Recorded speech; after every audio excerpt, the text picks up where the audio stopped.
Let's discuss the common problems a student faces while using mobile as third eye during the exam and how they can resolve all such problems, or for that matter, how to ensure that they do not run into those problems at all by tweaking the few important settings before they actually begin the exam. So the very first one is, a common practice for a student is they go to the search bar directly, then they try to search for the VIT Code Tantra. And once they go there and see some link, they directly click on it. Now, one thing that you have to observe here is that this is not the Chrome browser that this link has opened into. And for the exam, the recommended web browser is Chrome. But in this case, this is not the Chrome browser. This is the Brave browser, because in my mobile, Brave browser is the default browser. So that is the first problem. When you try to go through the search for a link, and then you reach there, you directly click on the link, then you reach to a browser which is not supported by the platform. Similarly, if some of your friends send the link of this website to your WhatsApp directly and you click on that, instead of going to Chrome browser, you reach to the default browser of the phone, and that is why you run into all such troubles. So you can see, although the link is correct, I am in a browser which is not recommended by university. So what I will do is, I'll copy this link directly by clicking on it and holding on it.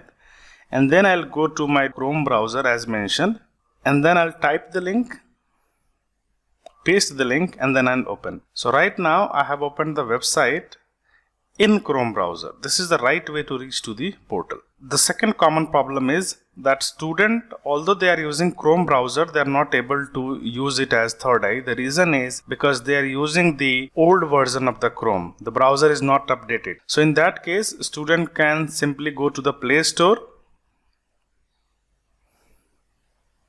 click on the Play Store, they can click on their name, My Apps and Games, and then they can update the Chrome browser. So you can see in my case, I have already updated my Chrome browser 14 hours ago. If it is not updated, you'll be able to see this in the updates pending list, and there you can click on update button to update your browser. The third problem is that the browser does not have access to use your camera and microphone, or for that matter storage, and that is why your browser is not able to access your microphone or camera. So in order to ensure that the browser has permission at operating system level, you have to click and hold on your browser, click on app info. Once you reaches there, you have a permission section.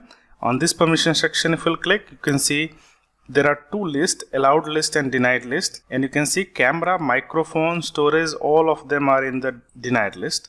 So what I'll do is, I'll click on camera, I'll click on allow, I'll click on go back. I'll keep doing this for microphone, allow, go back, and to be safe, I'm going to click on location, go back, storage, allow, go back. So now you can see camera, location, and microphone, storage, all of these four are under allowed category, and therefore now Chrome browser has this permission to use these four things. The fourth problem generally student that runs into is that there might be some additional apps which are running in the background, and some of the apps have control of your microphone or camera, and they are not letting the Chrome browser to use your microphone and camera. So you'll get an error such as that your browser is not able to access your camera or microphone. So what you'll do is, you'll go to the multi-window, and there close all the applications which are running at the back end. Okay, so I'll click app info thing, Play Store, I'll leave the Chrome, and I'll close everything else other than the Chrome. So you can see there is only one application right now running. So this is how I ensure that there is only one app which is running in my phone during the exam. The fifth problem that students generally runs into is that when they try to reach to the website asks for a permission to allow your microphone and camera, and some of the people click on block instead of allow, and that is why they runs into this problem. So you can see under this webcam and microphone category, I can clearly see the message permission denied. So to resolve all such problems, what you can do is, you have to refresh it, and now you can see we have got this notification to allow the browser to use the location. So I'll click on allow.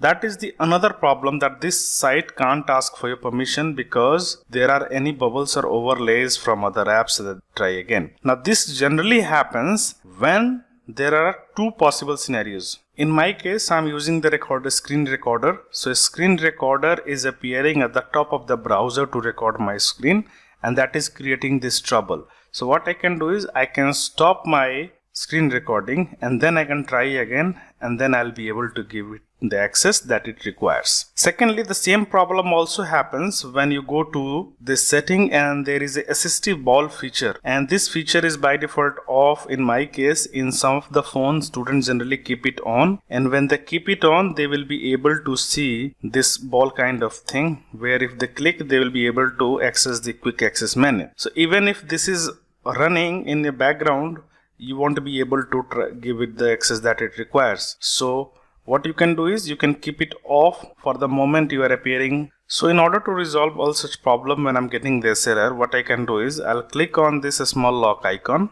There is a permission section, and under this permission section you can see location, camera and microphone, all of them are not allowed. So I will make them allowed by default. Go back, come to the page, refresh it, and now you can see microphone, webcam, all of them are working fine. And you can see environment checks is successful. The last thing that I want to focus upon is that whenever you are going into the exam, you have to always use the Chrome app. This is how the icon of the Chrome look like, and you have to click on this. Then you have to type the address that you have received, and then you have to access. A common way to identify that whether the browser you are using is Chrome or not is, you can see on the top left we have a home icon, then there is a lock icon, then at the top you can see there is a field where I can type my web addresses. Then I can see 1 and 2 given here. That means 2 tabs are running in the Chrome, and then we have a 3-dot button here. And this 3-dot button is given in a vertical shape. So that is a common way to identify whether it is a Google Chrome or not. If I'll go to the Samsung browser, it will look different than the Chrome browser. Now you can see at the top, I have got the search URL, and even if I'll go and open a link, it will look little different. So you can see there is a star at the top left. At the bottom, we have got the control, but this control was not there in the Google Chrome. So you need to understand that if you are not using Google Chrome on your Android device, you are most likely to run into trouble. So with all this information, I hope you understand what to do and what not to do, and you will act accordingly. Thank you.